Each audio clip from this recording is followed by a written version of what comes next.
Alright, making sure because if this doesn't record, we're done with this episode. Could you imagine if we had to drink like dogs? That'd be so funny. Because I drink like 7 or 8 bottles of water a day, and I'm just picturing me having to like lap it up. You're in a business meeting, you're super thirsty. Just like... Good point. I don't know, Barbara. We might have to circle back on that. Hello, and welcome to Doc to Me. My name is Heather. And I'm Kathleen. And this week we are going to discuss Tickled again. Because we had a tech fucked up on the last one. Although when you text me that, I was like, yes, because if any doc we had to repeat, it had to be this one. It was several hours before. I was like, all right, I gotta just send it. It's like, if she's gonna be pissed at me, it's fine. We'll deal with it. I could literally never be pissed at you. You sent me that message, and I laughed, and I showed I was like, we get to do it again. So, this will be our 10th episode. Which is perfect because this is such an amazing documentary. I literally made my husband watch it. Alright, so we watched this on Amazon Prime Video.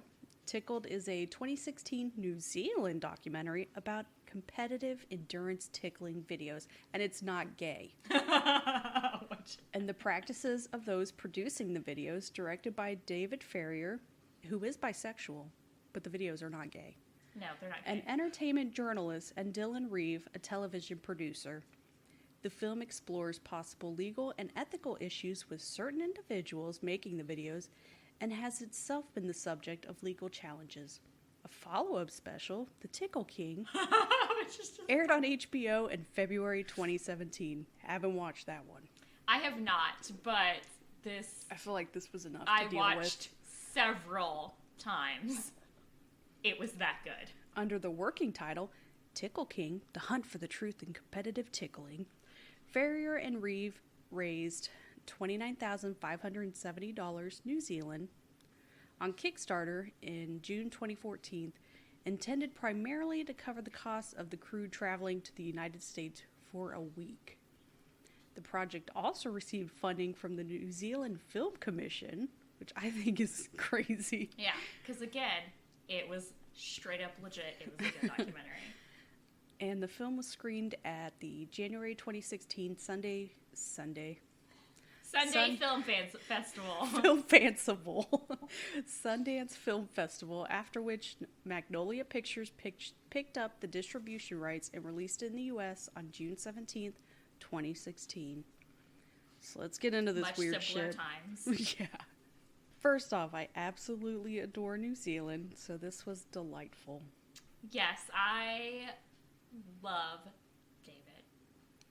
There's a lot of Davids in that. We'll go over that now. I love the good David.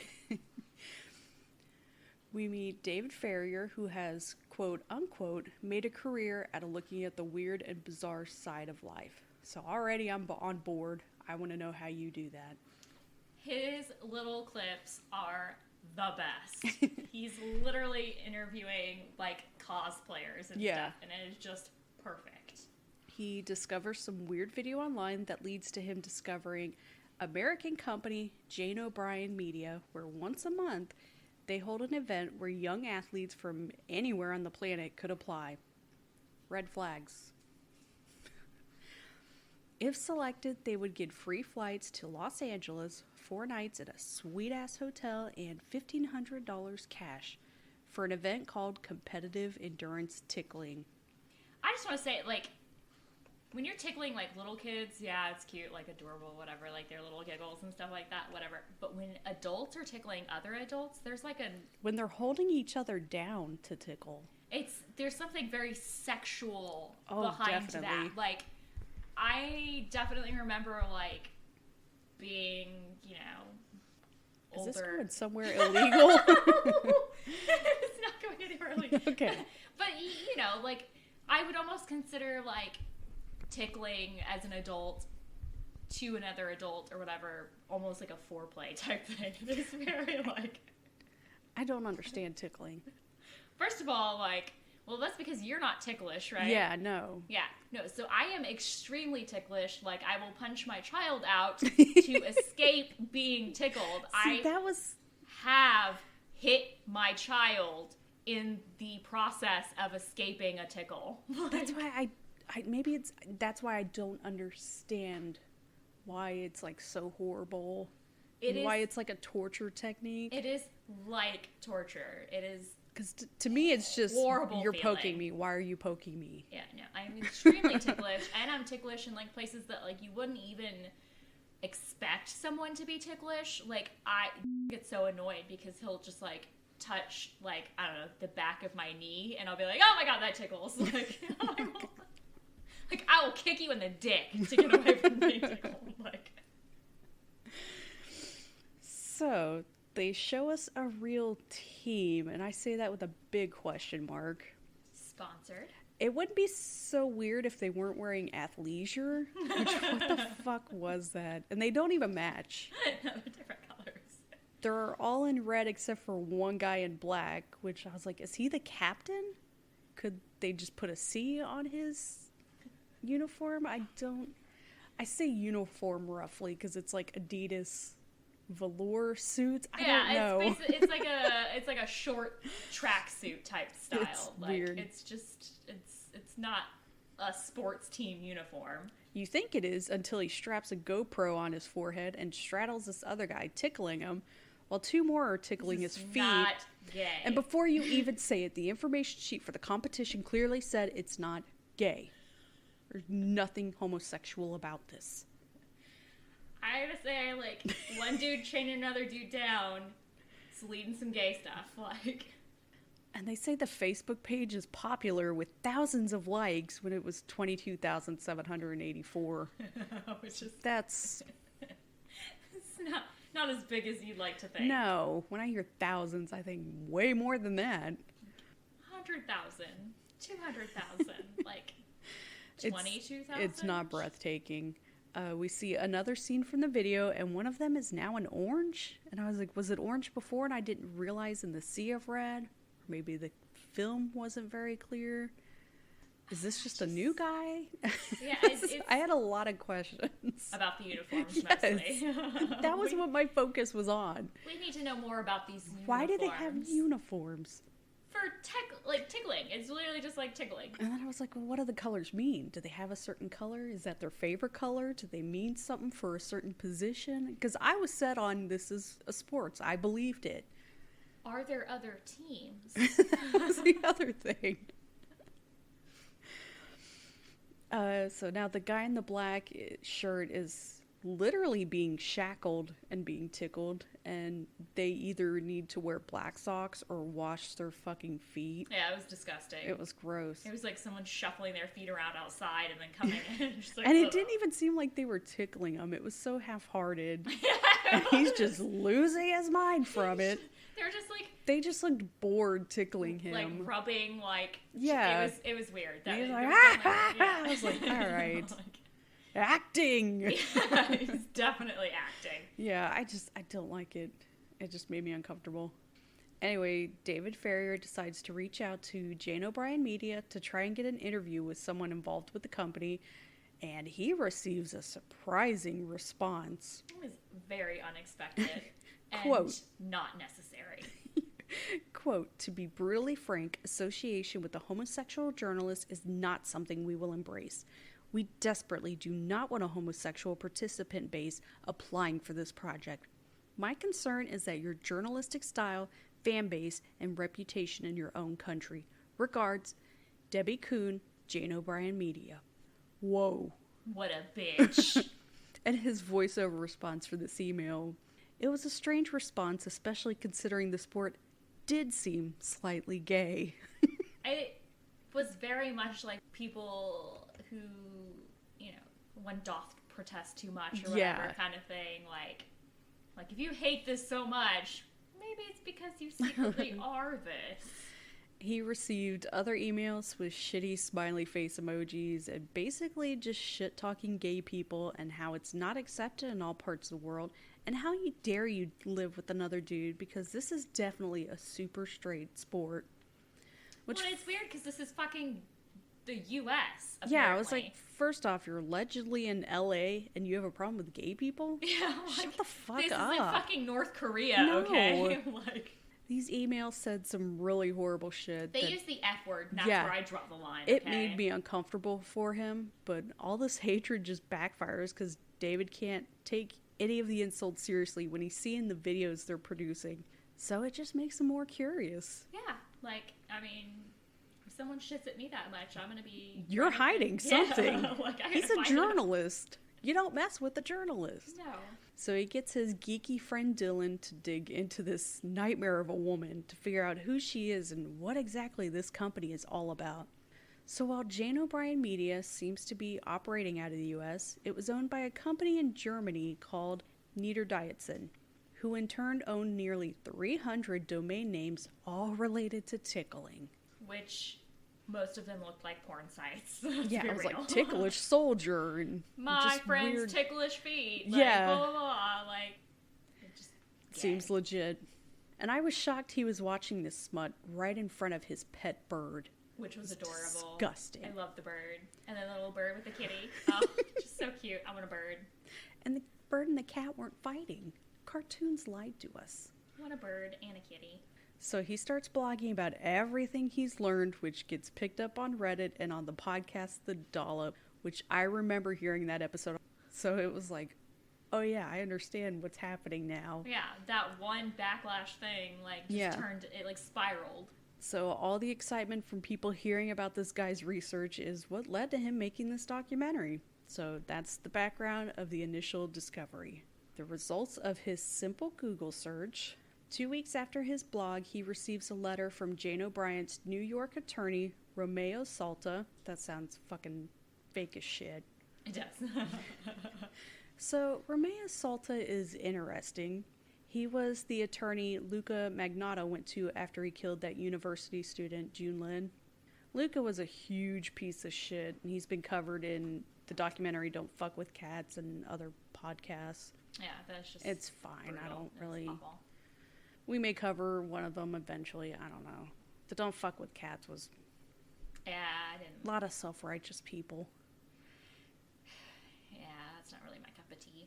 So anyway, the letter David receives is basically a stop and desist notice. And then soon after, he receives an email telling him that legal action had been filed in the U.S. and that David needs to seek legal counsel in New Zealand and in the United States.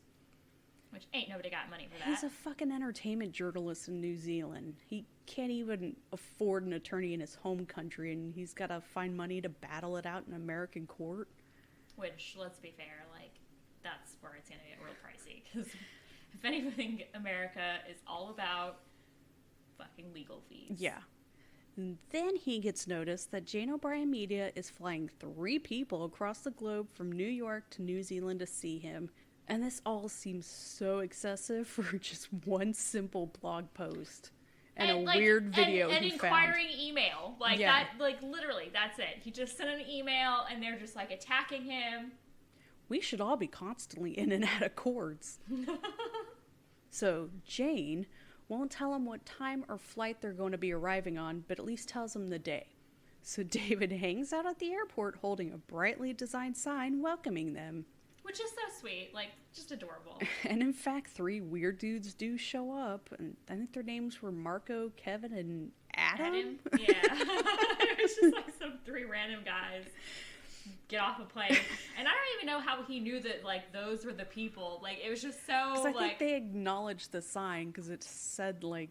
They must have, because... Jane O'Brien Media or something. Yeah, because, like, I mean, otherwise, these guys just looked like weirdos. Yeah.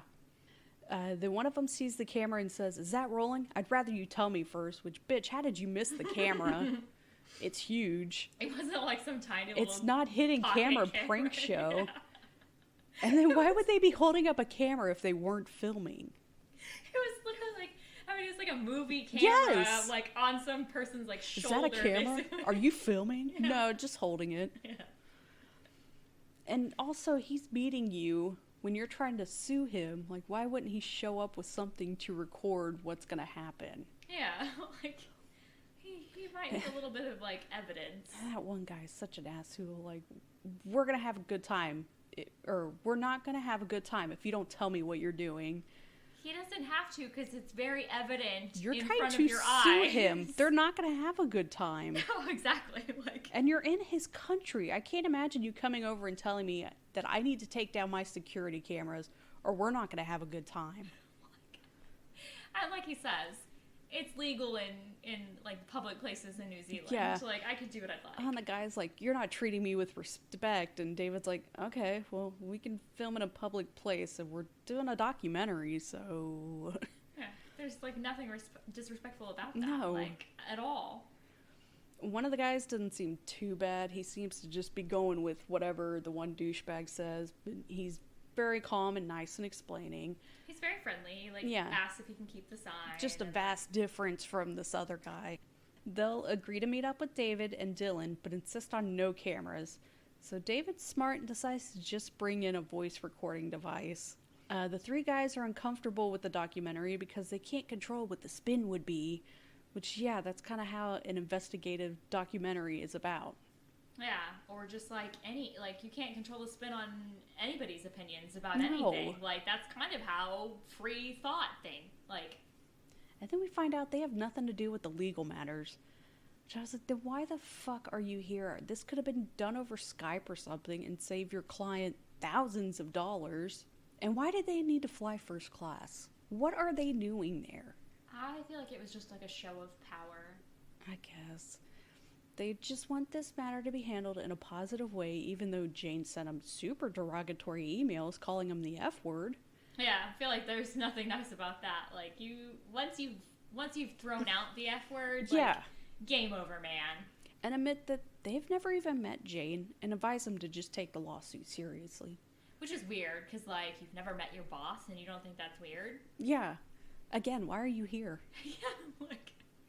This could have been done over Skype and email. You've never met your boss who has flown you to New Zealand first class and you don't find that suspicious. They're telling these guys that, hey, we've been getting emails every day from this Jane person, and the asshole dude snaps at him, you started this. Like, okay, are you a child or a legal representative? He literally reached out and asked a question. Like, that does not equate to, like, verbal abuse. Okay? And then, he's like, you attacked us in an airport and sidewinded us, when he literally showed up with a sign welcoming you into his country. Yeah, it's just a very sweet thing to do. The way that guy was talking, I thought he was going to flip a table and attack him or something, because it just went 0 to 60. I feel real like quick. there was probably spit flying from his mouth. Like, that guy had some anger issues. He really did. I was worried he might have a heart attack. So, Kevin. Kevin the asshole says he wants nothing to do with Dylan, but will meet David alone. So David's like, fuck you, and hides a camera and a coffee cup to meet up with them. There's a lot of crotch shots and subtle threats right away. It was definitely just, like, staring at this, like, douchebag's just crotch and dad jeans. Yeah, dad jeans. At this point, David wants to throw in the towel, but Dylan isn't fazed by these bullies. David wants to remind us that all of these threats are over competitive tickling videos. Yeah, he literally just reached out to ask a question, and, like, now he's got, like, the full force of a legal team, and, like, people making veiled threats against his life. Like, just, all he's just a question, like, hey, what's up with this? Yes. And they're just like, fuck you, man, like, we're gonna sue you, and we're gonna send people across the country. David and Dylan fly to America because why is this company with so much money being so aggressive? It would be way cheaper to just hire a PR company to deal with this. And they find out there may be a tickling shoot the week that they're there. Which, like, super convenient. They reach out to hundreds of guys in the videos and none of them agree to meet up with them because they're nervous. Which, what does this company have on them? But TJ agrees to meet up. He met up with Kevin Clark somewhere in LA and says he seemed completely normal and agreed to pay him $2,000. So TJ shows up for the shoot and is shocked to see a room full of dudes. And then is even more shocked when he is chained up. Which, like, that, I would be out. Like, I don't care how much you're paying me. But again, like, maybe it's just because, like, I'm a woman and, like, this guy is, like, a fit, athletic, younger dude. Like, maybe he doesn't have that kind of fear. But, dude, if someone brings out, like, handcuffs or, like, chains or anything like that, like, I'm fucking, like, I'm out and I'm calling the cops. But his family's desperate for money, so he feels like he needs to do this. He was like, I'm already here, so let's just get this over with and hope it never gets out. Kevin Clark initially told him it was going to be a torture project for the military. Which sounds sus. You know, using tickling as a military torture. Which would work on me. I would definitely spill any government secrets, but seems kind of suspect. Like, I don't... But torture. Instead he's chained up with 4 dudes on top of him tickling him. Totally normal. Not at all gay. TJ said one was an MMA fighter and a couple were actors he had seen in commercials. And eventually, after Googling his name, like I guess a couple years later... I think he said that he did it pretty regularly because he was... Yeah, he was trying out for like football teams and stuff. And so he would just see like, you know... So he Googled his own name and he finds the fucking video on YouTube. Not cool at all. So he emails Jane requesting the video be taken down and never receives a reply. So he decides to go to YouTube and tells him that they're illegally using his name, and YouTube agrees to take it down. And suddenly Jane figures out how to use her email and gets in touch with him, and immediately starts to threaten him and starts reposting the video not only on YouTube, but everywhere.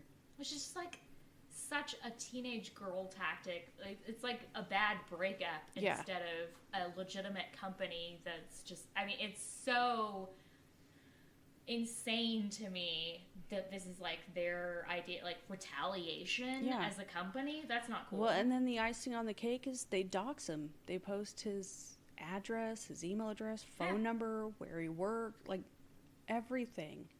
Not cool. Like super just uncool. Complete psycho shit. And then dear old Debbie sends emails to the high school he coaches at and tells them that TJ is a sexual predator, a drug addict, and an openly gay man, all of which he denies. It's just Dude, so, what is like, up with all the homophobia shit? I'm telling it's you, aggressive.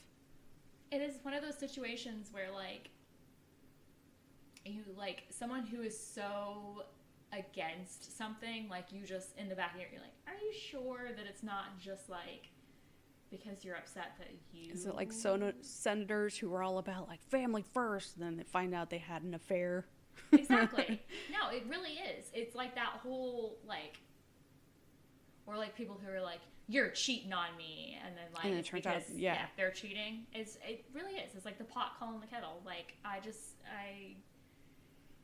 But all of this hatred towards him is just because he didn't want his name associated with the videos. If they didn't post his name, probably none of this would have happened. Which is weird, too, because, like, when you post things, like, you don't need to include the person's, like, it was just a tickling video. You don't need the guy's name in it. It's insane. This poor guy can't find work with football teams because they don't want to have to deal with the attention these videos would bring. So now it makes sense why no one wants to come forward to talk. Yeah, because suddenly there's a lot of backlash against you, and you're literally being attacked. Yeah. Dylan's been doing some research and thinks he knows where the next shoot is. This part was just... I like how they're just, like, hanging out in the car. Yeah. They stake out the studio in hopes of figuring out how it works. They see 4 guys walk in, and the guy is from the airport. Yeah. Which, again, nothing gay about this. Oh, it was literally at this point, I want to know... sweaty middle-aged man and 4, like, super fit young dudes. I was like, I want to know who the fuck these guys are. And for hours, David and Dylan are in their car, and they can hear laughter coming from this weird-looking building, which if I was walking by, I would be so creeped out. Yeah, it looked like an abandoned warehouse. And just hear giggling coming from it. Was like... It was weird. It very much, like, super creepy. Like, some middle-aged dude who's, like, kind of sweaty and, like... At least this was during the day. I think at night, if you're walking by and just... Yeah, it's just fucking weird. It's so weird. Best part is They're doing this weird, creepy thing with laughter coming out of a building, this middle-aged dude surrounded by these young dudes, and not only do they not lock the doors are open. And they have a fan in front of it, because it gets real hot in there, I'm sure. So David and his guys grab a camera and head for the building, which the airport guys are not happy with. No, they see them approaching and are immediately like... This is when they decide we should lock the doors. Yeah, we're calling the cops. David and Dylan are kind of at the point where they don't know what to do. No one wants to talk to them, and they're concerned that if they keep pushing it, these young guys are going to be the ones who are punished. David is convinced that the tickling isn't a real sport. No shit. Sherlock. So he finds a guy in Florida who also makes tickling videos and is more than happy to discuss it with them. That's because his tickling videos are a little different. Yeah. Richard Ivey seems much more normal. He describes tickling as torture, but not near as severe as, say, flogging would be, and admits that, yeah, it's fetish videos. Yeah, which, duh. So at first, I'll admit I was creeped out by a tickling fetish, but to see how Richard handles it and the way he describes it, I'm fine about it. Yeah, it's just he like doesn't make it weird. Yeah, he's just like some totally normal dude who's just like, yeah, some people like feet. I like tickling. He explains how he got into it and shows us around his home studio. And it's just easier to understand when you have someone being level about it and not threatening people's lives. Yeah, or, you know, just... And he's so successful with this. He's able to have his home and then this other home that he uses exclusively to make these videos. Yeah, he's literally supporting himself completely in, like, Orlando, Florida, or whatever. Just making videos. Making videos. And then the people involved with these videos for Richard seem so relaxed and they're willing to talk about it. Because they're not being threatened. It's such a stark difference. And Richard must be an expert tickler because this dude was wheezing from laughter. He was, like, legit tickling. Much different than that initial video we saw. Oh, yeah. Like, this guy was, like, some serious, like, I thought he was going to stop breathing. So he discovered the tickling community in the 90s on AOL. Oh, the 90s. I also discovered a lot of things in the 90s on AOL. He came into contact with a woman named Terry DeSisto, or Terry Tickle. I hate that name. I'm going to start going by it. Hi, I'm Terry Tickle. She has pictures of herself, and she's this pretty blonde who looks college age. Yeah, and it is not erotic for her. She reminds me of, like, Kelly from Married with Children. Yeah. She's got, like, the bangs and everything. It's not erotic for her. She's just a big fan. They find her old casting... Dudes tickling dudes. Yeah. They find her old casting agent, Dave Starr, and he describes her as some strange, rich brat.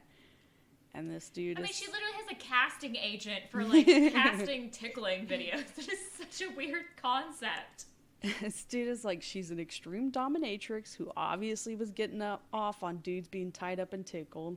He was under the impression these videos would be for Terry's private collection, which is weird because he just described getting in touch with Terry after finding videos she posted online. Which were very much like the 90s, like, videos that you see, like, they were like dudes in college dorms, like, tickling each other. It was just very amateur.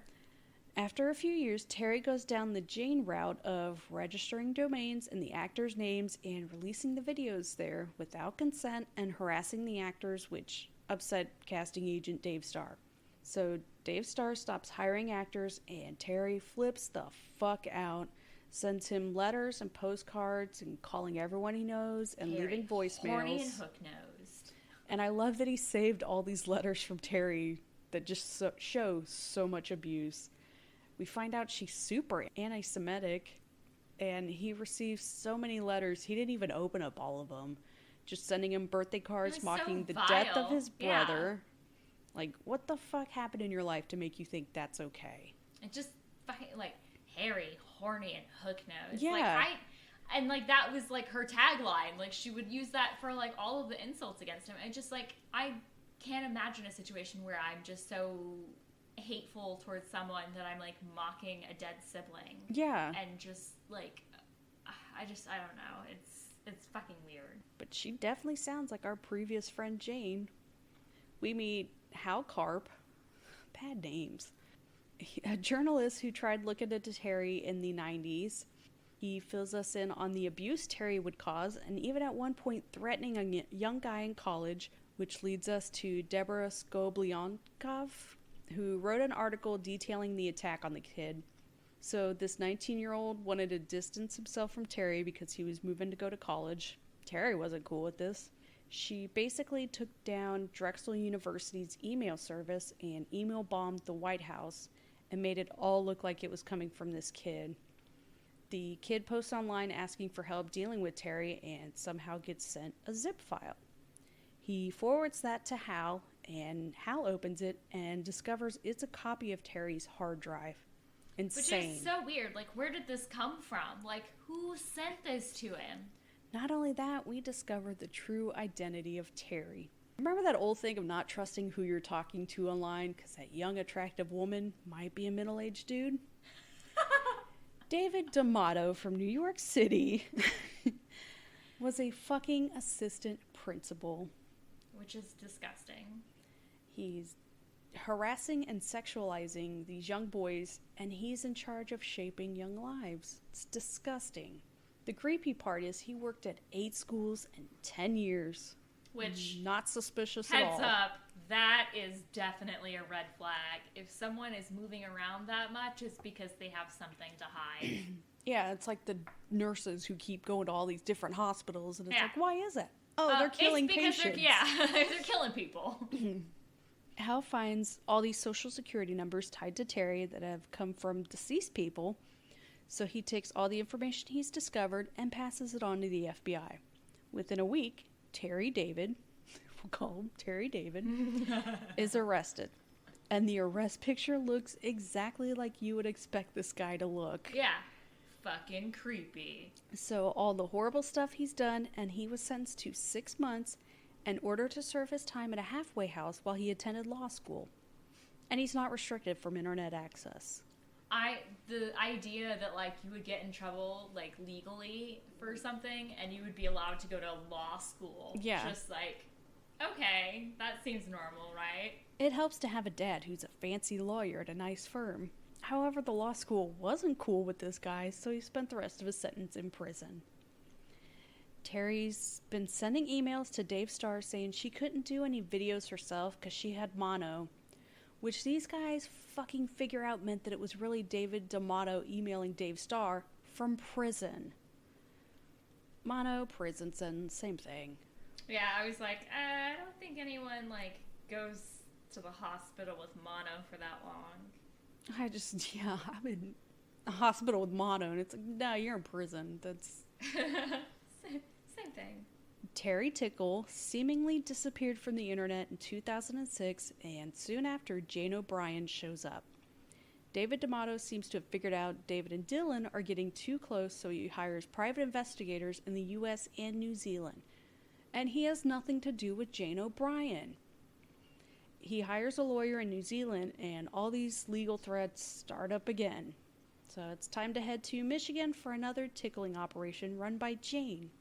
And the young guys involved with this one are getting death threats not to come forward. Which, just like, how do you get from tickling to death threats? Yeah, once again, this started off just over a random tickling video David stumbled upon. Like, you could have just not responded. Like, not a big deal. It's insane.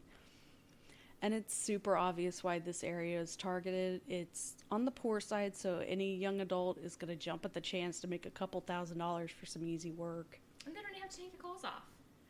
I'm in my 30s, and I'd absolutely agree to do tickling videos for $1,000. I'd do feet videos. I don't care. I get to keep my clothes on. Don't have anything inserted in me. And I make easy money. Fuck yeah. I would totally. He offered one guy $30,000 and a new car. I would jump at that chance, guys. I'll take $1,000 step on raw eggs while you tickle me. I don't care. So she pitches it to this guy, Jordan, who's an MMA fighter, that this could be like MMA, but to break out of submission, you need to tickle.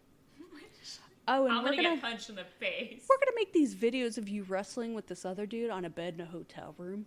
With no sheets. Like, that was the weirdest part to me. Like, the whole, like, taking the sheets off the beds in the motel room made it much Dirty. seedier. It made it dirty. Young people are so naive. Speaking with Jordan, we find out that not only is there an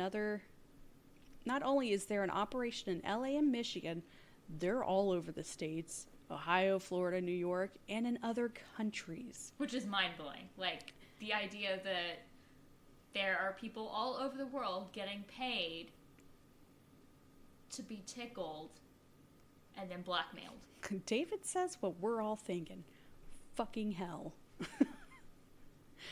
And I say young guys and young people, but some of the ones involved with these videos were underage. Yeah, which is just, I mean, I know that they were not nude, but it's still very criminal to me. So releasing these videos online completely ruined these young lives. David lets Jordan know that Jane isn't even real, and it's all been controlled by D'Amato, and Jordan's completely shocked to the point that the camera's like on the other side of the room and you could still see his hands shaking. Yeah, it's fucking mind-blowing, and the whole thing is just weird. And now we're going to New York to find D'Amato. David and Dylan are insane to go to these northern states in the winter. Like, you're from beautiful, sunny New Zealand. Why do you do this to yourself? Like, do you know how to drive on ice? Like, why do you leave your summer to come to winter? Why? And at this point, Dylan looks just worn out. Yeah, he looks exhausted. Definitely run down. They track him down to where he lives, but can't get into contact with him, so they decide to follow a money trail. He has no income, and yet he can afford to spend all this money on these kids. He's had to spend millions.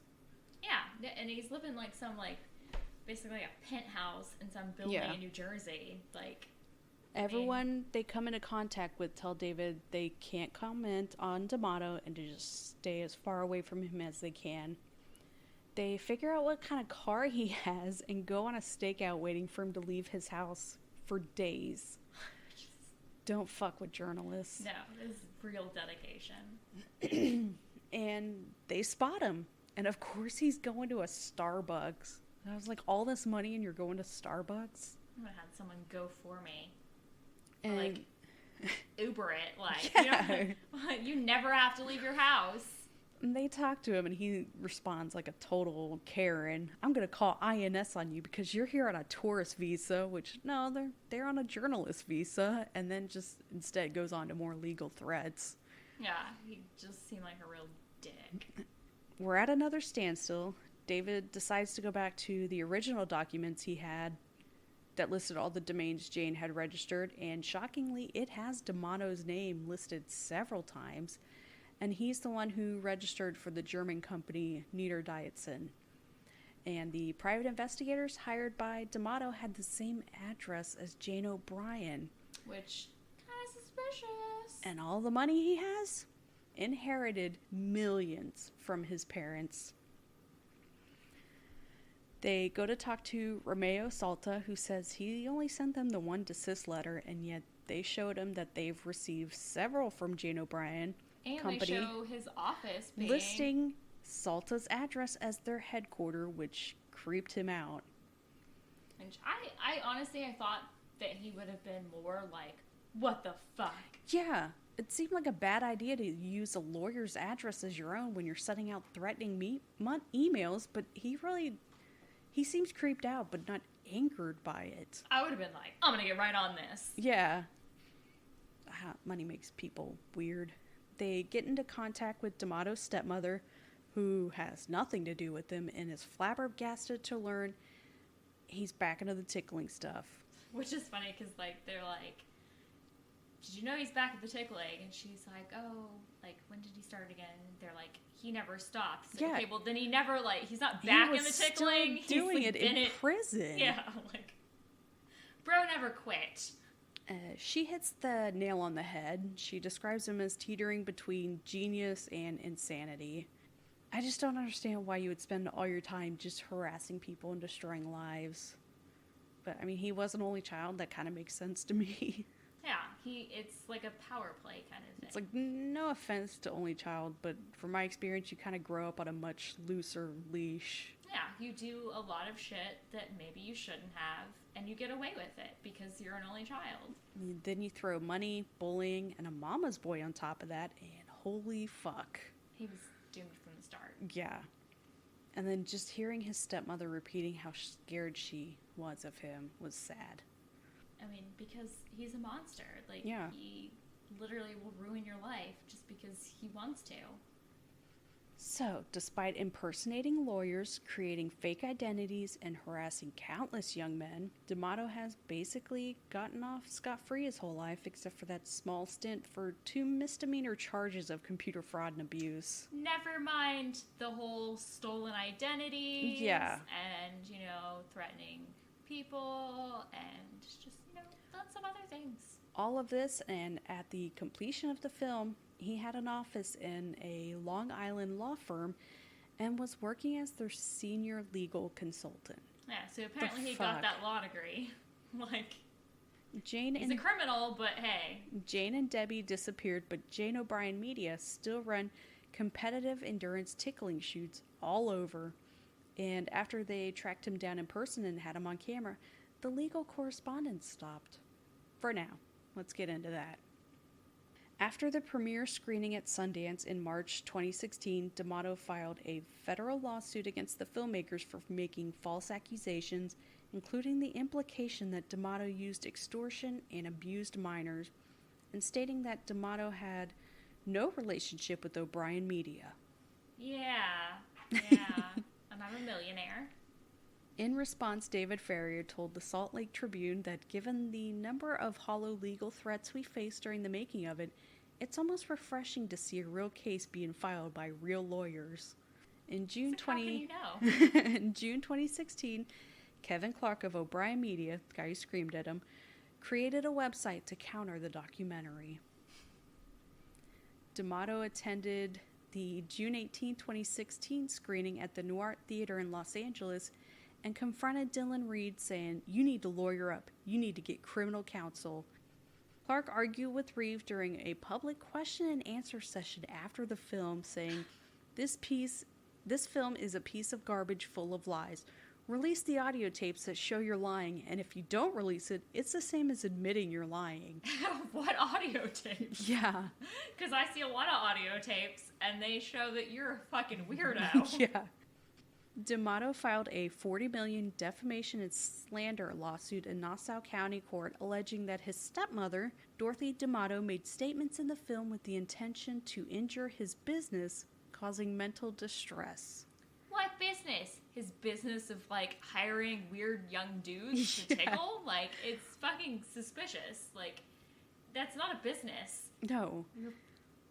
D'Amato died at age 55 on March 13th, 2017. The filmmakers posted a statement on their website that they were incredibly sad to learn of it and asking that his death be treated with respect. And that's it. He died of a heart attack, didn't he? I don't know. I didn't care to look into it. He looked like he would have died of a heart attack. He's dead. He's not harassing people anymore. It's just...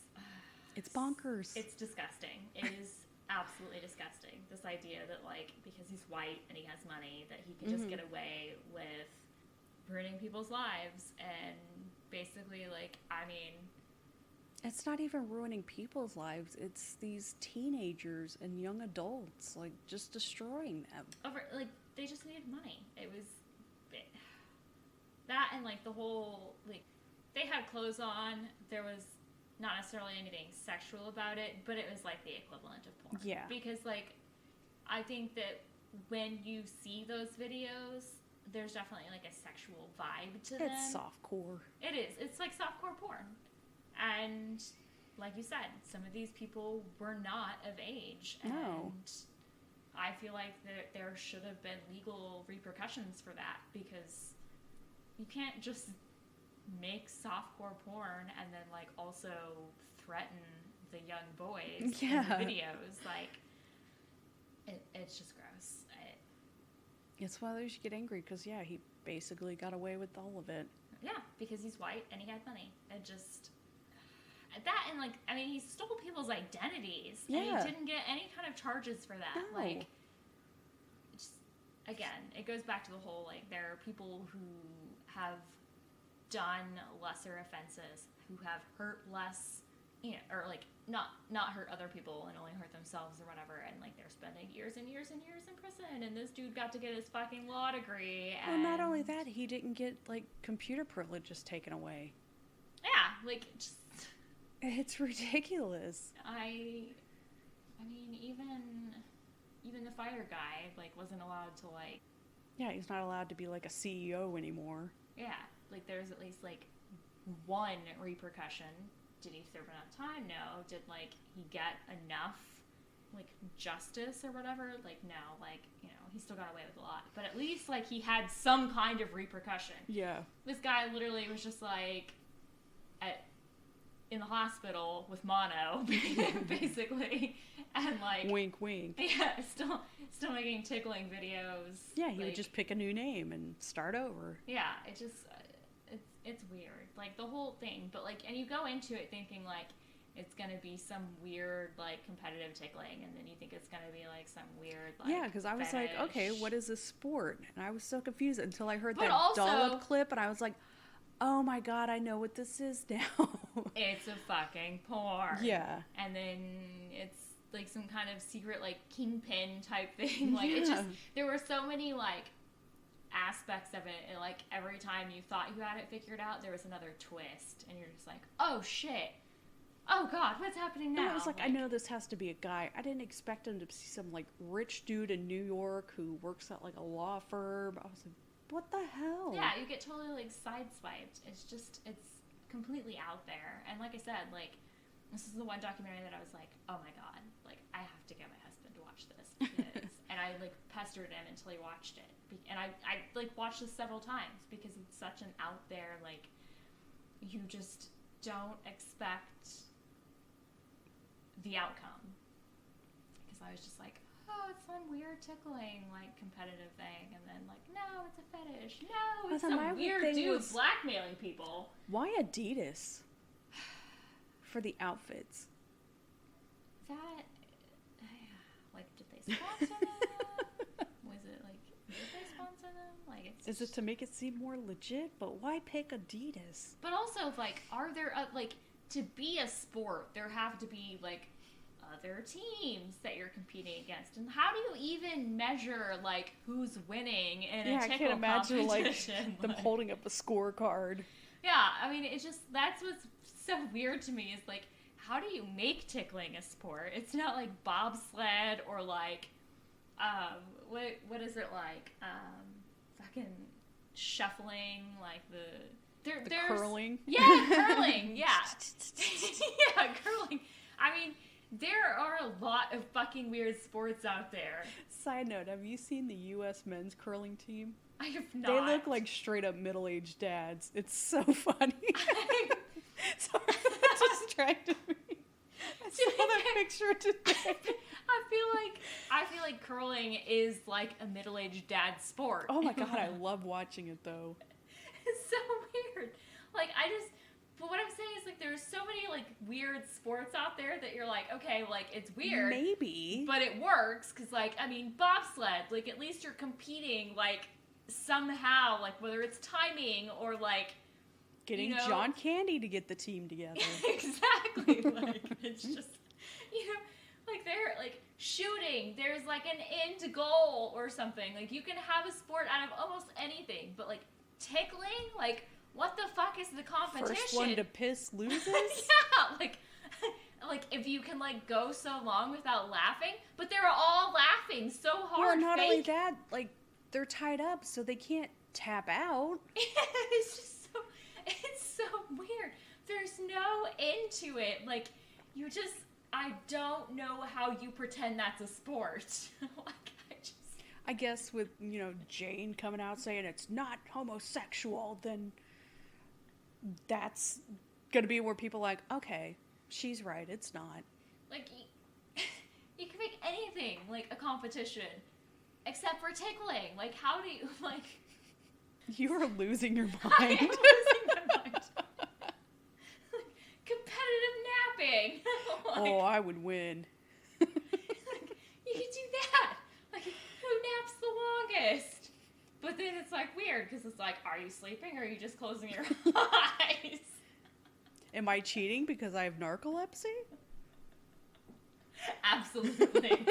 That is a performance enhancing syndrome.